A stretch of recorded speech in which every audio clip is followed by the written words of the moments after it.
ચલો વિદ્યાર્થી મિત્રો, વિકલનના આ બીજા વિડીયોથી આપણે એક નવો દાખલો ગણવાની શરૂઆત કરીએ. વિભાગ ડીનો દાખલા નંબર 16 જે ચોપડીના પાના નંબર 198 ઉપર આપેલો છે.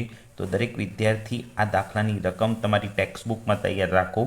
રકમ આ રીતની છે: જો y = 3x² - 10x + 7 હોય તો x = 1 અને x = 2 આગળ વિધેય વધતું કે ઘટતું છે તે નક્કી કરો. તો આ દાખલાની અંદર આ એક વિધેય આપેલું છે. આ વિધેય વધતું છે કે ઘટતું છે એને લગતો દાખલો છે. તો આ દાખલાની ગણતરી કરવી હોય તો સૌ પ્રથમ શું કરવાનું? આ દાખલામાં જે વિધેય આપેલું છે ને એ એક વખત લખી દેવાનું, પછી એનું વિકલન કરવાની શરૂઆત કરવાની. તો આ દાખલાની રકમનું વિધેય છે ને અહીંથી આપણે વિકલન શરૂ કરીએ. તો જો 3x² વિકલન કરવું હોય તો આ 3 અને 2નો ગુણાકાર કરે એટલે 3 દુ 6x થાય. આમાંથી એક ઘાત ઘટાડી દેવાની. હવે અહીંયા આગળ 10x છે. હવે આનું વિકલન કરવું હોય તો xની ઉપર ઘાત નથી એટલે xને દૂર કરી દેવાનો અને આ 10 આગળ જે કિંમત છે એ એનું વિકલન થાય. આ અચળ પદ છે, અચળ પદનું વિકલન 0 થાય એટલે અહીં લખવાની જરૂર નથી. તો 3x² - 10x + 7નું વિકલન 6x - 10 થશે. હવે આ વિધેયનું આ વિકલન થઈ જાય પછી દાખલાની અંદર x બરાબર 1 મૂકવાનો છે અને x બરાબર 2 મૂકીને આ xની કિંમત 1 અને 2 મૂકી અને તે વધતું છે કે ઘટતું છે તે ચેક કરવાનું છે. તો હવે વધતું વિધેયને ઘટતા વિધેયની ગણતરી. સૌ પ્રથમ 6x - 10 છે ને એ આપણું પ્રથમ વિકલન લખી દીધું. હવે ત્યાં xની વેલ્યુ 1 મૂકવાની છે. જ્યાં x છે ને ત્યાં 1 મૂકવાના. આ 10 એમના એમ. તો આ બંનેનો ગુણાકાર કરો તો 6 થશે અને પાછળ 10 માઇનસમાં છે એટલે મોટી કિંમત માઇનસમાં છે એટલે જવાબ -4 આવશે. અને જો જવાબ માઇનસ આવે તો તે ઘટતું વિધેય છે તેમ કહેવાય. હવે એ જ રીતે x બરાબર 2 મૂકીને ચેક કરવાનું છે. તો આપણું પ્રથમ વિકલન જે છે 6x - 10, એમાં xની કિંમત 2 મૂકી એટલે 6 દુ 12 થાય અને એ 12માંથી 10 ઓછા થાય એટલે માઇનસ થાય તો 2 જવાબ આવશે, પણ આ જવાબ પ્લસ આવશે એટલે x બરાબર 2 આગળ આ વિધેય વધતું વિધેય છે તેમ કહેવાય. વિદ્યાર્થી મિત્રો, હવે એવો એક બીજો દાખલો વિભાગ ડીનો દાખલા નંબર 17 જે ચોપડીના પાના નંબર 198 ઉપર આપેલો છે. આ દાખલો પણ વધતું અને ઘટતું વિધેય છે કે નહીં તે નક્કી કરવાનો છે. તો તમે દરેક જણ 198 નંબરના પેજ ઉપર જાઓ, દાખલા નંબર 17ની રકમ જુઓ. હું દાખલાની રકમ સમજાવું છું. જો y વિધેય આપેલો હોય, જો y વિધેય = 2x3 - 7x2 - 11x + 5 હોય તો x = 1/2 અને x = 3 આગળ વિધેય વધતું છે કે ઘટતું છે તે નક્કી કરો. આ દાખલાની રકમ છે. આ દાખલાની રકમમાં એક વિધેય આપેલો છે, પણ એ વિધેયની અંદર xની બે કિંમતો મૂકવાની છે. એક વખત 1/2 મૂકીને ચેક કરવાનું છે અને એક વખત 3 મૂકીને ચેક કરવાનું છે. આમ આ વિધેયનું પહેલાં વિકલિત કરીશું અને એ વિકલિત કર્યા પછી એની અંદર xની બે કિંમતો મૂકીશું. તો દાખલાની શરૂઆત પરીક્ષામાં કેવી રીતે કરવી એ હું તમને હવે સમજાવું. તો પહેલું કામ, આ જે વિધેય આપેલું છે ને એ વિધેય એક વખત લખી અને પછી એનું વિકલન કરવાની શરૂઆત કરવાની. તો y વિધેય આપ્યો છે એટલે dy/dx લખી અહીંથી વિકલન શરૂ કરવાનું. તો દરેક વિદ્યાર્થીઓ ધ્યાનથી સમજજો. હું અહીંથી વિકલન શરૂ કરું છું. આ 2 અને આ 3, આ બંનેનો ગુણાકાર 3 દુ 6 પહેલાં લખી દેવાના. પછી આ xની ઉપર જે 3 ઘાત દેખાય છે એમાંથી એક ઘાત ઓછી કરવાની એટલે 2 ઘાત વધે તો xની 2 ઘાત. તો આનું વિકલન થાય 6x². હવે એ જ રીતે આ માઇનસની નિશાની એમને મૂકવાની. પહેલાં 7 દુ 14 લખવાના અને xમાંથી એક ઘાત ઓછી કરો એટલે એક જ ઘાત વધે એટલે x એમને એમ લખી દેવાના. હવે આ પદ જુઓ, આમાં xની ઉપર એક પણ ઘાત નથી તો મેં આગળ શીખવાડ્યું એમ x અહીંથી દૂર કરી દેવાના અને આગળની જે કિંમત 11 છે એ એમને એમ લખી દેવાની. એ એનું વિકલન કહેવાય. અને છેલ્લું પદ 5 છે એ અચળ પદ છે એટલે એનું વિકલન 0 થશે તો લખવાની જરૂર નથી. તો દાખલાની અંદર જે વિધેય આપેલું છે એ વિધેયનું વિકલન 6x² - 14x - 11 થશે। હવે એક્સની આ જે બે જગ્યાઓ છે ત્યાં તમારે એક વખત 1/2 મૂકીને ગણતરી કરવાની છે અને એક વખત 3 મૂકીને ગણતરી કરવાની છે। તો પહેલું step x is equal two 1/2 ને dy/dx માં મૂકતા અને આ લખી અને આ એક્સની જે કિંમત દેખાય છે ત્યાં 1/2 લખી અને ગણતરી શરૂ કરીએ। ચલો દરેક વિદ્યાર્થીઓ જો dy/dx ની આ કિંમત મૂકી દીધી, આ વિકલન મૂકી દીધું। હવે જ્યાં x છે ને ત્યાં 1/2 મૂકવાનો છે, તો આ x ની જગ્યાએ 1/2 મૂકી દીધો અને એની ઉપર 2 ઘાત મૂકી દીધી।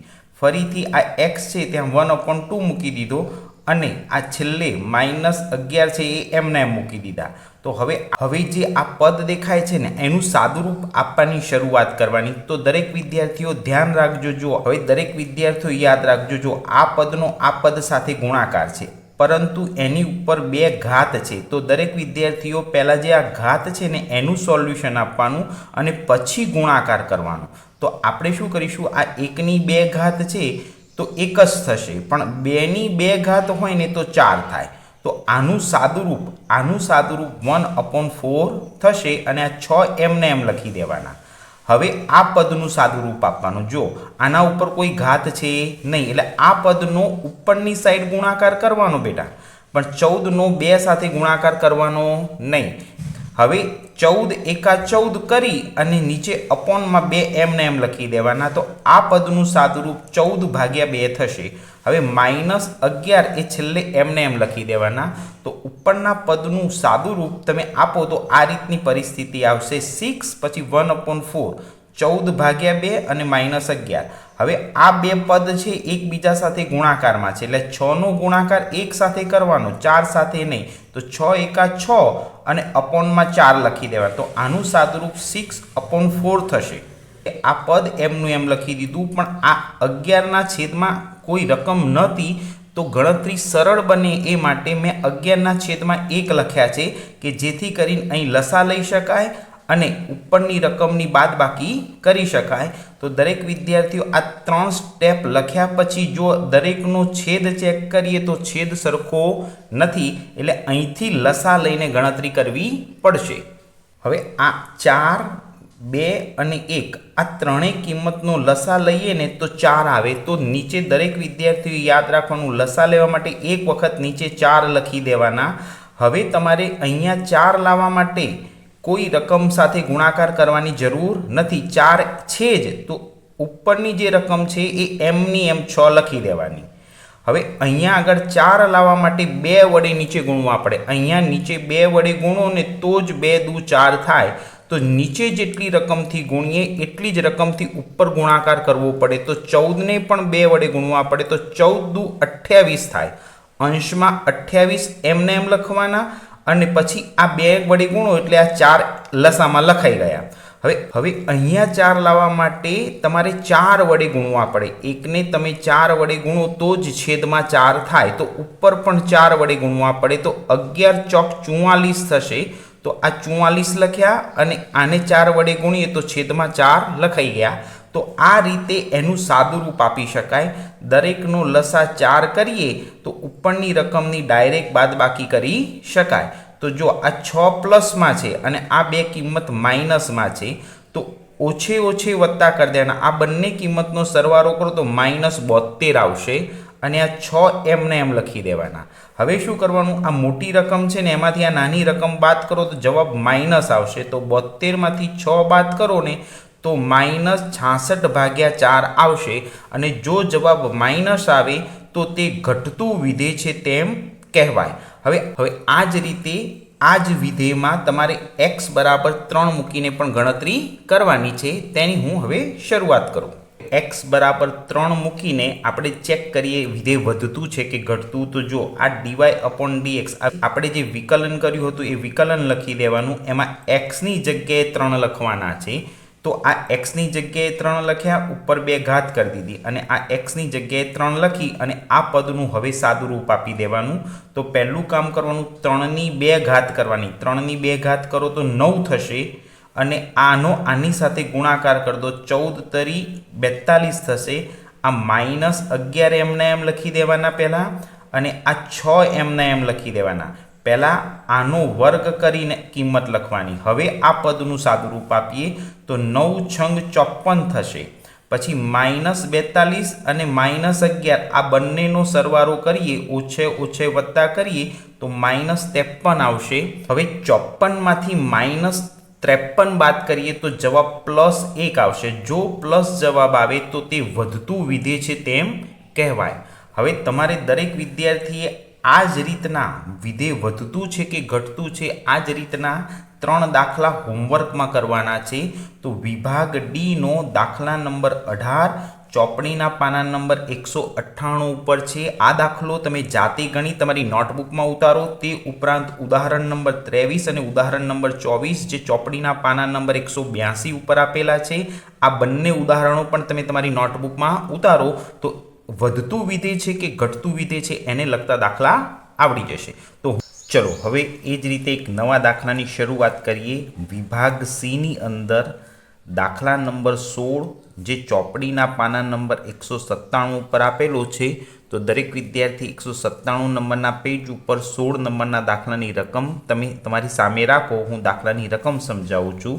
દાખલાની રકમમાં એમ કહે છે કે સાબિત કરો કે function of x is equal to એક્સની 3 ઘાત plus 5x² plus 3x plus 7 માટે f' 2 ઇઝ ઇક્વલ ટુ 35. તો આપણે આ દાખલામાં એવું સાબિત કરવાનું છે કે આ જે વિધેય આપેલું છે એ વિધેયનું વિકલિત કર્યા પછી એક્સની જગ્યાએ આપણે 2 મૂકીએ તો જવાબ 35 આવવો જોઈએ. આવું આ દાખલામાં આપણે સાબિત કરવાનું છે. તો આ દાખલાની ગણતરી કરતાં પહેલાં હું તમને દરેકને સ્ટેપ સમજાવી દઉં. તો જો આ વિધેય આપ્યું છે ને એનું સૌ પ્રથમ વિકલિત કરવા માટે એક વખત બેટા એને નીચે લખી દેવાનું, પછી એનું વિકલન શરૂ કરવાનું. ફંક્શન ઓફ એક્સ છે એટલે પહેલાં એનો સંકેત લખવાનો f'(x). હવે અહીંથી વિકલન શરૂ કરવાનું. હવે દરેક વિદ્યાર્થી ધ્યાનથી જુઓ, એક્સની ઉપર 3 ઘાત છે તો પહેલું કામ કરવાનું આ એનની વેલ્યુ નીચે ઉતારવાની અને એક્સમાંથી 1 ઘાત ઓછી કરી દેવાની. 3માંથી 1 ઘાત ઓછી કરો તો એક્સની ઉપર 2 ઘાત વધે તો x² લખાશે. તો એક્સની 3 ઘાતનું વિકલન 3x² થશે. હવે એ જ રીતે આ પ્લસની નિશાની એમને એમ મૂકી દેવાની. હવે જો આ 5xની 2 ઘાતનું વિકલન કરવું હોય તો આ 5 અને 2નો ગુણાકાર કરો. 5 દુ 10 અને x લખી દો, કારણ કે આમાંથી 1 ઘાત ઓછી થાય તો x એમનો એમ આવશે. 3xનું વિકલન કરવું હોય તો xની ઉપર કોઈ ઘાત નથી એટલે એને દૂર કરો. આ 3 એનું વિકલન થશે અને છેલ્લું પદ એ અચળ પદ છે. અચળ પદનું વિકલન હંમેશા 0 થાય, તો અહીં લખવાની જરૂર નથી. હવે આપણે આ દાખલામાં એવું સાબિત કરવાનું છે કે એક્સની જગ્યાએ 2 મૂકીએ તો આ વિધેયનો આન્સર 35 આવવો જોઈએ. તો મેં લખ્યું છે x ઇઝ ઇક્વલ ટુ 2 મૂકતા તો આ જે વિધેયનું વિકલિત કર્યું એ વિકલિત એક વખત લખી અને એમાં એક્સની જગ્યાએ 2 મૂકવાના છે. એટલે અહીંયા આગળ એક 2 મૂકવાના છે અને એક્સ અહીં છે તો અહીં 2 મૂકવાના છે. તો પહેલું કામ કરીશું, એક્સની જગ્યાએ 2 મૂકવાના અને અહીંયા પણ એક્સની જગ્યાએ 2 મૂકવાના. પછી આનું સાદુરૂપ આપી દેવાનું. તો સાદુરૂપ આપતી વખતે દરેક વિદ્યાર્થીઓ પહેલું ધ્યાન રાખજો, જો કોઈ વિદ્યાર્થી આ પદનો પહેલાં આની સાથે ગુણાકાર કરી અને વર્ગ કરશે ને તો ખોટું પડશે. તો પહેલું કામ કૌંસમાં જે રકમ છે એનો પહેલાં વર્ગ કરવાનો. તો 2નો વર્ગ 4 થશે તો 4 લખવાના અને 3 એમને એમ લખવાના. પછી આ 2 પદ છે એનો ગુણાકાર કરવાનો તો 20 થશે અને આ 3 એમને એમ લખવાના. હવે શું કરવાનું, આ બંને કિંમત 4 તરી 12 પછી +20 અને +3 તો આ ત્રણેય રકમનો સરવાળો કરો તો તમારો જવાબ 35 આવશે. તો દાખલાની અંદર એવું સાબિત કરવાનું હતું કે એક્સની કિંમત 2 મૂકવાથી ઇઝ ઇક્વલ ટુ 35 જવાબ આવશે. તો અહીંયા આગળ આ દાખલો પૂરો થાય છે. આવો જ એક બીજો દાખલો આ વિડીયોમાં શીખવાડો. ચલો હવે એ જ રીતે વિભાગ સીનો દાખલા નંબર 15 ચોપડીના પાના નંબર 197 ઉપર આપેલો છે. તો દરેક જણ 197 નંબરના પેજ ઉપર 15 નંબરના દાખલાની રકમ જુઓ. તો એમાં વિધેય આપેલો છે y વિધેય. y is equal to 4x² plus 4x plus 8નું વિકલન શોધો. પહેલો પ્રશ્ન કે આ જે વિધેય છે એનું વિકલન શોધવાનું છે. પછી કે છે એક્સની એવી કઈ કિંમત માટે આ વિકલિત 0 બને છે તે મેળવો. આ દાખલામાં એક બીજો પ્રશ્ન પૂછ્યો છે, એક્સની એવી કઈ કિંમત મૂકવામાં આવે તો આપણું વિકલિત શૂન્ય બને. તો આ ટોપિક હમણાં થોડી વારમાં હું તમને સમજાવું. પહેલું કામ કરીએ કે આ જે વિધેય આપેલું છે ને એનું વિકલિત કરી દઈએ, એટલું વિકલન કરી દઈએ. તો આનું વિકલન કરવા માટે પહેલું સ્ટેપ મેં એ વિધેયને એમનું એમ પહેલાં લખી દીધું. જો હવે આ વિધેયનું વિકલન શરૂ કરીએ તો જો 4x² છે તો આ બંને પદનો ગુણાકાર કરવાનો, 4 દુ 8 એમના એમ લખવાના અને એક્સની ઉપર એક ઘાત ઓછી કરો તો એક જ વધે એટલે એક્સ લખી દેવાનું. પછી 4xનું વિકલન કરવું હોય તો એક્સની ઉપર કોઈ ઘાત નથી, એક્સને દૂર કરવાનું, આગળની કિંમત એનું વિકલન બની જાય અને આ અચળ પદ છે એટલે એનું વિકલન હંમેશા શૂન્ય થશે. તો દાખલામાં જે આ વિધેય આપ્યો તો એનું દાખલામાં આ એક વિધેય આપેલું હતું, તેનું વિકલન પૂછ્યું હતું, તો એનું વિકલન તો આપણે કરી દીધું. પણ હવે બીજો પ્રશ્ન એવું કહે છે કે અહીંયા એક્સની એવી કઈ કિંમત મૂકીએ તો આનો જવાબ શૂન્ય આવે. તો મેં બાજુમાં લખીને રાખ્યું છે એક્સની કઈ કિંમત માટે વિકલિત dy/dx નો જવાબ શૂન્ય આવે. પરીક્ષામાં લખવાની જરૂર નથી, પણ તમારે સમજવા માટે લખ્યું છે કે અહીંયા એક્સની કઈ કિંમત મૂકવી જોઈએ કે આનું સાદું રૂપ આપીએ ને તો જવાબ અહીં શૂન્ય આવે. એટલે આપણે શું કરવાનું, dy/dx ઇઝ ઇક્વલ ટુ શૂન્ય લઈને જ દાખલો ગણવાનો. તો dy/dx ઇઝ ઇક્વલ ટુ શૂન્ય મૂકીને જ આપણે દાખલો ગણીએ. તો આની કિંમત શૂન્ય માની લેવાની. તો જો મેં dy/dx લખ્યું ઇઝ ઇક્વલ ટુ 8x + 4 લખ્યા. આજે આપણું વિકલન કર્યું હતું એ કિંમત લખી દીધી. dy/dx ની જગ્યાએ 0 મૂકી દેવાના અને આ પદ પાછળ જેમ છે એમનું એમ મૂકી દેવાનું. હવે આ પદનું સાદું રૂપ આપીએ ને એટલે આપણને x ની કિંમત મળી જાય. ચલો દરેક વિદ્યાર્થી આ પદને ધ્યાનથી જુએ. પહેલું કામ શું કરીશું તો આ 8x પ્લસ છે ને એને બરાબરની આ બાજુ લઈ જઈએ તો એ માઇનસ થઈ જશે અને આ 0 ને આ બાજુ લઈ દઈએ તો આ પદને આ રીતે લખી શકાય. જો 8x માઇનસ થઈ ગયા અને આ 0 એ 4માંથી બાદ થઈ ગયા. તો 4 તો એમને એમ જ છે, પ્લસના પ્લસ જ છે. હવે જો 4માંથી 0 જાય તો 4 જ વધશે અને આ પદ જે છે ને એમાં 8 એ માઇનસમાં છે. જો આ પદ આની સાથે ગુણાકારમાં છે. હવે જ્યારે પદ ગુણાકારમાં હોય ને ત્યારે આ પદને બરાબરની આ બાજુ લઈએ તો એ ભાગાકારમાં જતું રહે તો એક્સની વેલ્યુ મળી જશે. તો આ એક્સ એમનો એમ રાખવાનો બેટા અને આ 8 ગુણાકારમાં છે તો 4ના ભાગાકારમાં લઈ જવાના. એટલે લખવાનું 4/-8. હવે આનું સાદું રૂપ આપીએ તો 4 એકા 4 ને 4 દુ 8. તો અહીંયા આગળ 2 છેદ ઉડી જશે. તો ઇઝ ઇક્વલ ટુ એક્સની વેલ્યુ આવશે -1/2. દરેક જણ ધ્યાનથી જુઓ, આ જે વિધેયનું વિકલિત હતું ને એમાં અહીંયા એક્સની વેલ્યુ -1/2 મૂકીએ ને તો જ dy/dx નો જવાબ 0 આવે. એટલે આપણે પહેલાં શું કર્યું, dy/dx ની કિંમત 0 મૂકી અને પછી x ની કિંમત શોધી.